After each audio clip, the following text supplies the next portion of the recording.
Welcome to my cooking blog. ఈరోజు special chocolate crunchy cake ఎలా ఈజీగా తయారు చేసుకోవాలో టేస్టీ ఇలా స్పాంజీగా క్రంచీగా ఇంట్లో చేసుకుందాం. రండి బ్లాగ్లోకి వెళ్ళిపోదాం. గోధుమ రవ్వతో చాక్లెట్ కేక్ కోసం ముందుగా గోధుమ రవ్వ మిక్సీ పట్టి కొంచెం ఇలా సన్నగా అయ్యేంతవరకు మిక్సీ పట్టాలి. ఆ తర్వాత మెజర్మెంట్ కప్తో 1 కప్పు గోధుమ నూక అంటే ఉప్మా రవ్వ, అలాగే 1/2 కప్ చక్కెర పొడి చేసుకొని వేసుకున్నాను తొందరగా కలుస్తుందని. 1/2 కప్ పెరుగు వేసుకోవాలి. 1 టేబుల్ స్పూన్ కోకో పౌడర్.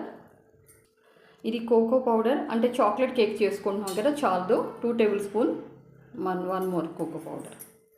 అలాగే మనం ఎసెన్స్ ఏమీ వేసుకోవట్లేదు. ఫ్లేవర్ కోసం 1 ప్యాకెట్ కాఫీ పౌడర్. ఇప్పుడు 1/2 కప్పు ఆయిల్, రిఫైన్డ్ ఆయిల్ వేసుకున్నాను. దీనికి సరిపడా పాలు వేసుకొని పేస్ట్ కలుపుకోవాలి. ఇలా బ్యాటర్ అంతా కలుపుకున్నాం. ఇది ఉప్మా రవ్వ కదా, కొంచెం నానడానికి టైం పడుతుంది. నానేంతవరకు మూత పెట్టి కాసేపు పక్కన ఉంచుకోవాలి. ఈలోపు దానిపైన గార్నిష్ చేయడానికి చాక్లెట్ సిరప్ తయారు చేసుకుందాం.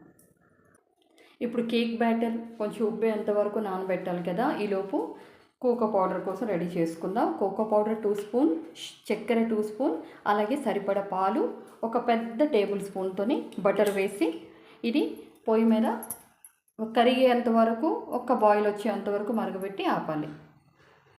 ఇలా నానింది కదా, కొంచెం థిక్గా అయిపోయింది కదా. ఇప్పుడు మనం ఇందాక రెడీ చేసుకున్నాం కదా, 1/2 teaspoon baking soda, 1 tablespoon baking powder.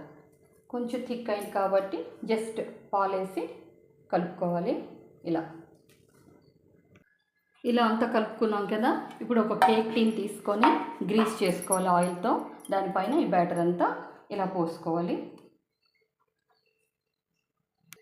ఇలా బ్యాటర్ అంతా దీంట్లో పోసుకున్నాం కదా, ఇలా కొంచెం ట్యాప్ చేసుకోవాలి. రమ్స్ ఏమైనా ఉంటే పోతాయి. ఇప్పుడు బేక్ చేసుకుందాం. ఇలా కింద పెనం పెట్టుకొని పైన కడాయి పెట్టుకున్నాను. కుక్కర్ ప్యాన్ అనమాట అది. దానిపైన కేక్ టిన్తో కేక్ పెట్టుకున్నాం. ఇది మినిమం 30 to 40 మినిట్స్ పడుతుంది. బేక్ చేసుకున్నాక మళ్ళీ వీడియోలోకి వద్దాం. 35 to 40 మినిట్స్ అయింది కదా. ఇలా టూత్ పిక్తో చెక్ చేసుకుందాం కుక్ అయిందో లేదో. చూసారా, ఏమంటలేదు కదా, అయిపోయింది. ఇలా చల్లారింది కదా కేకు, బయటికి తీసుకున్నాం. ఇందాక మనం చాక్లెట్ సిరప్ తయారు చేసుకున్నాం కదా, దీన్ని ఒక లేయర్లా వేసుకున్నాం. నెక్స్ట్ ప్రాసెస్ చూపిస్తాను. ఇందాక మనం చాక్లెట్ సిరప్ రెడీ చేసుకున్నాం కదా, అది సగం కేక్ పైన వేసుకున్నాం. మిగతా సగంలో ఈ కార్న్ఫ్లేక్స్ తెలుసు కదా, అందరింట్లో అవైలబుల్గా ఉండేవే. ఇది కొంచెం క్రంచీగా కేక్ తయారు చేసుకుందాం. ఈ చాక్లెట్ సిరప్లో దీన్ని కూడా వేసి బాగా కలుపుకుందాం.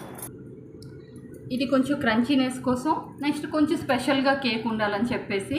లేకపోతే వేసుకోకపోయినా పర్వాలేదు, కానీ వేస్తే చాలా బాగుంటుంది. ఇలా ఒకసారి ట్రై చేయండి. ఇప్పుడు ఈ మిక్స్చర్ని కేక్ పైన అప్లై చేసుకుందాం.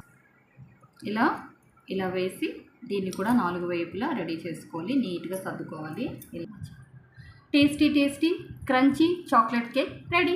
సర్వ్ చేసుకుందాం. టేస్ట్ చూద్దాం. మరో బ్లాగ్తో మళ్ళీ కలుద్దాం.